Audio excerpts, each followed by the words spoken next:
Who doesn't know or hasn't shopped from Spinneys yet? The food retailer has supermarkets and hypermarkets across the UAE and Oman, and today we have the general manager Tom Harvey joining us here in the London project at the Blue Waters Island.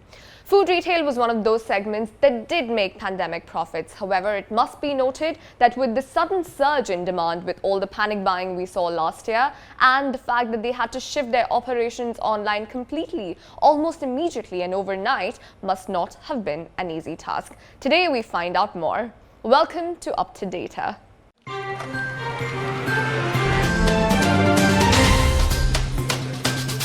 Great, thanks so much for joining us, Tom. So it's been a very interesting year, a very chaotic year as well. But tell us more about your digital transformation. You just told me some time back that you did not have an e-com presence before last year. How was that shift for you? So .com had been something that we had been looking at for a very long time and grappling with the challenges that's in the grocery market about how you have a successful operation that's a profitable operation. The change in circumstances that we had with the arise of the COVID pandemic made it a very simple decision. This is what customers want. We have to be in here if we're going to be relevant for the future. So very early on in the crisis, at the end of March, the decision was made, right, we need to be online and selling online. 8 weeks later, the first trucks were delivering product to customers' doors. We had a most phenomenal time of creating from scratch the concept and getting things to customers as quickly as we possibly could.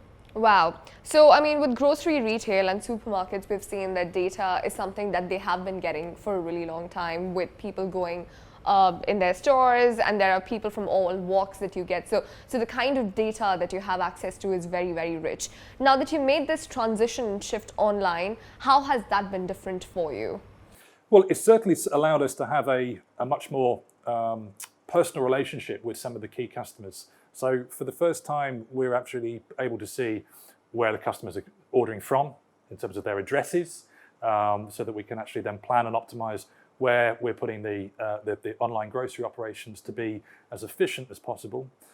We can have much more personal conversations with the customers as well, because we can see who it is that's buying, what they're buying, how much they're buying, and all of that data allows us to actually make sure that for those individual customers, we're better personalising the experience each and every time they come back and shop with us. Sure, but is it a different demographic online and offline?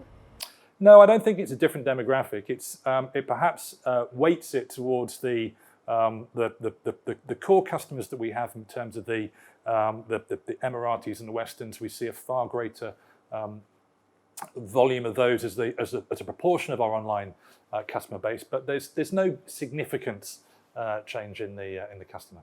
Right. So data is being called the new oil, it's being called the new soil, you know, there are various catchphrases around it. But for you, for Spinneys, how exactly are you using data and leveraging from the access to all of this data that you have? Yeah, well, I mean, data is a commodity. So just like oil, unless you actually go and do something and refine it, it's actually still a pretty useless artifact. So data is increasingly playing a role in every single decision that we make, allowing us to be much more predictive in terms of what we're doing. But there's still, within the world of retail, and especially at the moment with the speed at which the world has been changing, the speed at which customer demand has been changing, there's a role for the data to be combined with experience, with intuition, because data can only really tell you what's happened in the past. And a lot of what we're doing now is needing to be very swift at predicting how the customer's needs are changing for tomorrow. So how would you say the customer's needs are changing, at least for the near future? Well, there's elements in terms of the way they're shopping, the frequency they're shopping. We're seeing changes in the types of products that they will come into a store for versus what they will buy online. And that's having a much bigger effect on not just grocery, but the entire retail industry. That there is still a significant number of customers who want to buy their food in store. But the non-food or the branded goods that are available in multiple different outlets are the products where, because of that consistency, they are happy to buy it in an online environment. And so that's changing how we put the focus into what we do with our online store. and also what we can then do in terms of the available space that we've got left for our bricks and mortar stores. Sure. So you mentioned that a lot of customers really want to come to the store to buy groceries, but then we also saw that sort of consumer shift happen last year when, when the lockdown was there and people started ordering more from a Gibson's, for example, where they started getting all of these pretty delivery packages. And then once you start doing something for, more than 5-6 times, it becomes a habit. Have you started noticing that, your legacy customers who preferred coming in store and then they started ordering online, and now that's what they prefer? They prefer convenience over the experience of coming to the store. Yeah, we've definitely seen some customers behave in that way. But I think we've also seen that a lot of customers, it's about their specific needs and how they like to shop. By not having had an online presence in the past, there were certain customers who insisted. Online retail is not a new technology, so people have been using this in the UAE for many years. Yeah. And for us, actually, we think we've quite a few of the customers are new customers that we've acquired because finally we've given the customers the service that they needed. Sure. So you said that online retail isn't new, which is correct, but it is new for Spinneys. It's just 1 year old from what you've said. How was that transition for you? Was it really difficult for you to make that transition in just 8 weeks? It's certainly taken a while for us to think about things differently and make sure that for me, for the team, that everything we do now, we think digital. We need to make sure that everything we decide to do today is something that is going to actually fit in with our digital platform. We see that as being something that is going to be one of the fastest growing parts of our business as a channel.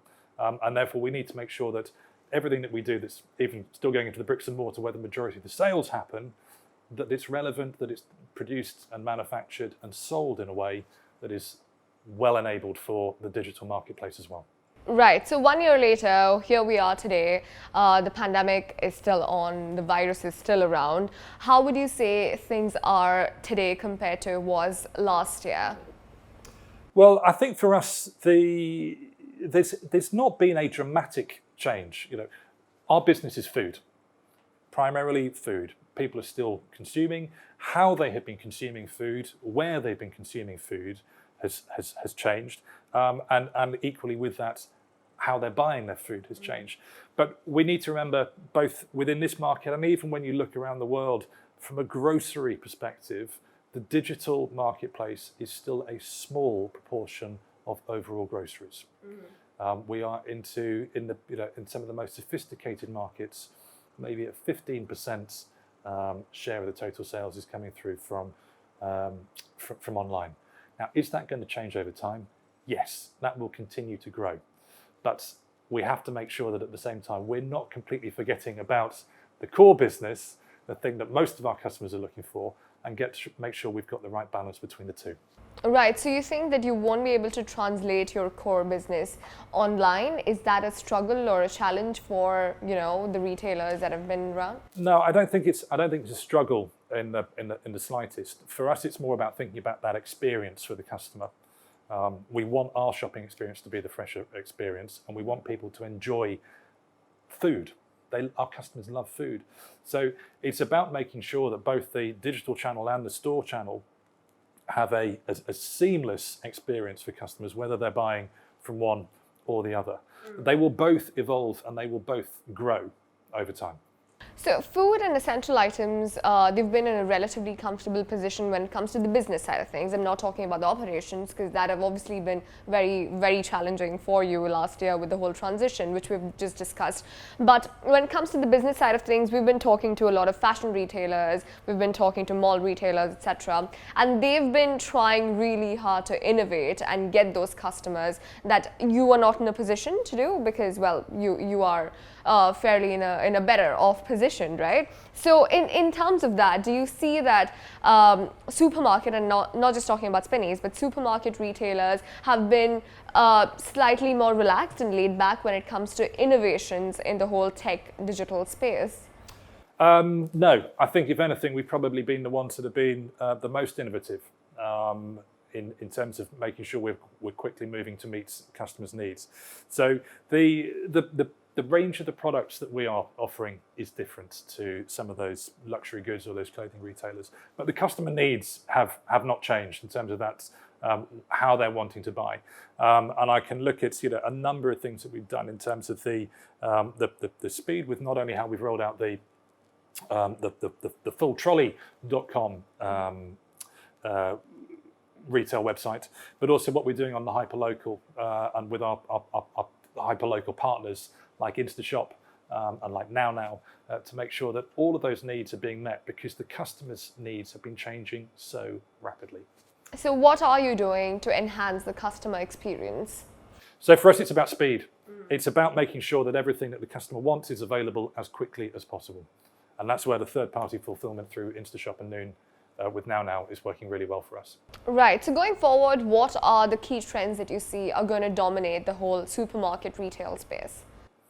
So I think the trends that we're going to see coming forwards is a increasing demand from the customer for things to be even more rapid. We operate in a marketplace here where, and I talk about this a lot, the share of stomach. My competitors are not just other grocery retailers; it's those food platforms or the likes of Deliveroo. We're talking about how people are consuming food and whether they are going to get somebody to bring it straight to their door prepared, or somebody who's going to bring it to their door for them to prepare themselves. So I think there's going to be more and more of an integration between what happens on the unprepared and the prepared into a single channel. And the lines being blurred. The key trend I see in terms of competitive edge is going to be about speed to customer's door. Sure. So since you mentioned competition, last year we saw a lot of competing brands collaborating, and this year we're seeing that the competition is back on, because now everybody is just in this very fierce, aggressive mode again, back in business, etc. What do you see is going to happen in 2021 going forward? Will you be competing with the brands that previously weren't as strong but then gained prominence in 2020 for the likes of the online stores? Let me not name names right now, but then the smaller online stores that did become very, very important and prominent last year. Will you be collaborating more with them, or have you started seeing them as your competition? Well, we take an approach to the competition of being mindful of it, but not reacting to it. Mm-hmm. Our focus is on looking after our customers, and so the focus for me, for the team, is very much about making sure that the proposition we have, both in terms of the product and the platform, is right for what our customers want. Mm-hmm. And it's not that we ignore the competition, but we just make sure we're doing what we know our customers need, and we look at how our customers are responding, and refine and tweak and optimize based on the feedback we're getting from them, rather than what we see going on elsewhere in the market.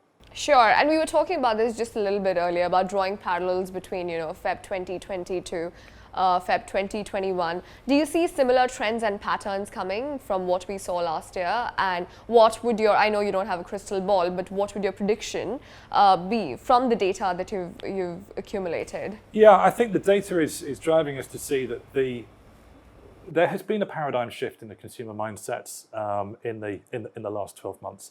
And there are some trends that are likely to stay for the long term. Those will be elements in terms of consumption habits, in terms of where people are going to eat. One of the things that has been a huge benefit for Spinneys as a business has been that firstly the closure of restaurants, and then customers still feeling uncomfortable with being in crowded places. Not all customers, but some customers. And so people are having a far larger number of eating at home occasions. And I think that will continue. Mm-hmm. We're all in an element, we were talking about a little bit earlier, of frustration at how difficult it still is to travel. Yeah. So people are staying here. We're in a country here where the population is very transient and likes to pop off as soon as there's any long weekend, and people aren't doing that in the same way. So I think we're going to see for the short to medium term a greater degree of people traveling at home, mm-hmm. and eating more, experiencing different cultures through what they're doing at home, and that provides a great foundation for us, both from what we're doing in store and from our online platform, to make sure that we are able to fulfill that need. Sure. So you've touched upon how you're using data for making the decisions for your customers, but even from the back end B2B decisions, right? For example, leveraging data to make the calls, which include why would a product sell, what price it would sell for, and deciding on the price points, for example. Are you using data for it, or are you going with your own intuition and how the prices have been previously? Are you sticking to that sort of formula? We've been using data for that for a very long time. So Spinneys has been a superb business in terms of investing in analytical systems. One of the things I was most surprised about when I joined the company was just how advanced its analytical tools were. So we've been using that for a very long time, and we've been using the combination of data plus expertise plus customer feedback to make all of those decisions. The market continues to change, and those decisions we continue to take on a day-by-day basis using the tools we've already got. So if you have invested in technology so much in the past, then why was it only last year that you all actually went full force for an e-commerce platform? There's been a number of challenges that are well known around the world in terms of, the supermarkets industry is effectively a self-service business. We have developed our stores to ask the customers to do a lot of the work in terms of picking products off the shelves. When you suddenly move into the digital world and we're actually having to do that, it does create challenges of profitability. And that is something that we have had to grapple with and had a lot of debate. But ultimately, the decision was taken, rightly so, that if there is the customer need, let's focus on what the customer wants, and then we'll work backwards on how we actually make this something that is long-term viable for us. And actually, with the change and the scale up of how customers have started to shop, we've already seen that rapidly change into something that is going to be sustainable for our future. All right then, great. Thanks so much for joining us, Tom, and thank you for those insights. We're really excited to see what Spinneys is going to come up with in 2021. And thank you for watching Up to Data. We will be back again next week.